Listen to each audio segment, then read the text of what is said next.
बेलगाम के auto rickshaw मालिकों और चालकों ने राज्य की सत्ताधारी कांग्रेस सरकार द्वारा लागू की गई शक्ति योजना का कड़ा विरोध किया है। बेलगावी ऑटो रिक्शा मालिकों और ड्राइवरों ने योजना शुरू करने वाली राज्य सरकार के खिलाफ शुक्रवार को विरोध प्रदर्शन किया। योजना हमारे व्यवसाय पर प्रतिकूल प्रभाव डाल रही है, हमारी आमदनी भी 50% घट गई है। ऑटो रिक्शा चालकों ने कहा कि रोजी रोटी चलाना नामुमकिन हो गया है। प्रदर्शनकारियों ने सरकार को चेतावनी दी कि अगर परियोजना को वापस नहीं लिया गया तो विरोध और तेज होगा।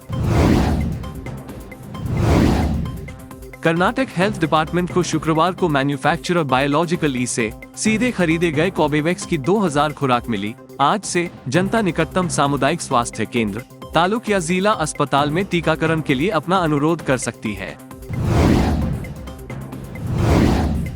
मुरली मोहलन एमपी ने आज शनिवार को बाहर जा रहे डीसी रवि कुमार एमआर के स्थान पर दक्षिण कन्नड़ा के 132वें उपायुक्त के रूप में कार्यभार संभाल ली। एक 2013 बैच के आईएएस अधिकारी मोहलन वर्तमान में बेंगलुरु के सेंटर फॉर स्मार्ट गवर्नेंस के कार्यकारी निदेशक के तौर पर कार्यरत थे। उन्होंने उत्तर कन्नड़ा के उपायुक्त के रूप में भी कार्य किया था। पणजी, सावरकर के पोते ने न्यूटन के सिद्धांत का हवाला देते हुए कर्नाटक सरकार पर पलटवार किया है और कहा है कि कर्नाटक में कांग्रेस सरकार के फैसले का विपरीत प्रभाव पड़ेगा। हिंदुत्व विचारक वीडी सावरकर के पोते रंजीत सावरकर ने गोवा में एक कार्यक्रम में एक समाचार एजेंसी से बात करते हुए कहा, कांग्रेस को लग सकता है कि सावरकर पर अध्याय को हटाकर वे छात्रों को सावरकर के बारे में जानने के अवसर से वंचित कर सकते हैं, लेकिन छात्र बहुत तेज हैं। सोशल मीडिया पर सावरकर के बारे में बहुत सी जानकारी उपलब्ध है। सावरकर मेमोरियल ने उनका साहित्य अपनी वेबसाइट पर प्रकाशित किया है। उन्होंने जवाब दिया कि हम उन्हें कन्नड़ में भी प्रकाशित कर रहे हैं।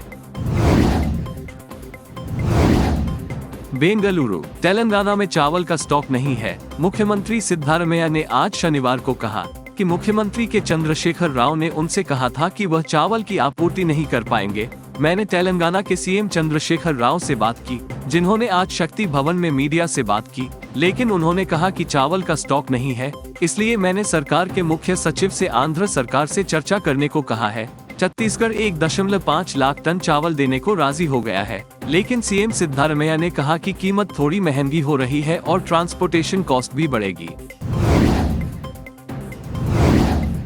बेंगलुरु, नाबालिग लड़की को छत पर ले जाने के झूठे आरोप में असम के एक फूड डिलीवरी बॉय पर हमले के मामले में पुलिस ने आरोपियों की गिरफ्तारी के लिए अभियान शुरू कर दिया है। एक लड़की ने फूड डिलीवरी एजेंट पर झूठा आरोप लगाया था और उसकी पिटाई की गई थी।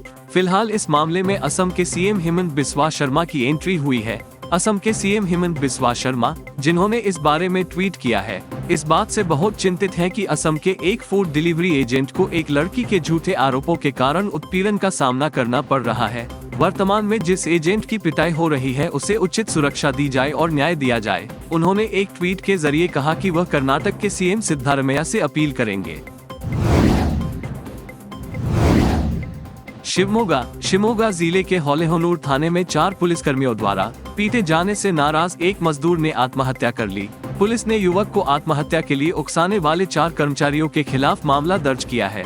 दिहाड़ी मजदूर मंजुनाथ ने की थी आत्महत्या। मृतक की पत्नी द्वारा दर्ज कराई गई शिकायत के अनुसार 11 जून को होलेहोनूर थाने के 2 पुलिसकर्मियों बिलाल और लिंगेगौड़ा और 2 अन्य लोगों सुदर्शन और विश्वनाथ ने होलेहोनूर की नगर पंचायत के पास मंजुनाथ की पिटाई की थी। बाद में उसे थाने ले जाया गया और उसके परिजनों के थाने जाने के बाद बाहर भेज दिया गया।